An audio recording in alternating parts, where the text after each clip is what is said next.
আজকে রান্না করব আলু দিয়ে রুই মাছ। মাছগুলো কেটে ধুয়ে নিয়েছি, হলুদ গুঁড়ো, মরিচ গুঁড়ো, লবণ দিয়ে ভালোভাবে মেখে নিয়েছি। কড়াইয়ে তেল দিয়ে দিলাম, তেলটা গরম হয়ে যাওয়ার পরে মাছগুলো আমি দিয়ে দিব।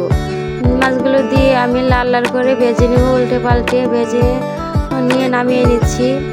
এই তেলে দিয়ে দিব জিরা ফোড়ন, তেজপাতা ফোড়ন দিয়ে ফোড়নটা ভাজা হয়ে গেলে দিয়ে দিব আলুটা আমি আগে থেকে সিদ্ধ করে ছুলে কেটে রেখেছি। এখন আমি দিয়ে দিব আলুটা দিয়ে আমি লাল লাল করে ভেজে নেব।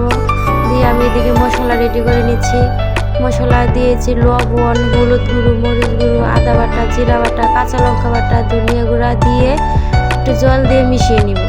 এদিকে আমার আলুটা লাল লাল করে ভাজা হয়ে গিয়েছে। এখন আমি মশলাটা অ্যাড করে দিব।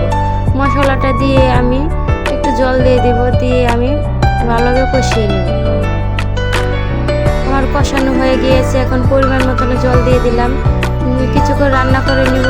রান্না করে নিয়ে মাছগুলো আমি দিয়ে দিব। মাছগুলো দিয়ে আমি আরও কিছুক্ষণ রান্না করে নিব। আরও কিছুক্ষণ রান্না করে আমি দিয়ে দিব গরম মশলা গুঁড়ো দিয়ে একটু রান্না করে আমি মাছগুলো তরকারিটা নামিয়ে নিব। এই হচ্ছে আমার আজকে আলু দিয়ে রুই মাছ তরকারি রান্না করা। তরকারিটা দেখতে যত সুন্দর ছিল, খেতেও দারুণ মজা হয়েছিল। সবাই খেয়ে বললো অনেক মজা হয়েছে।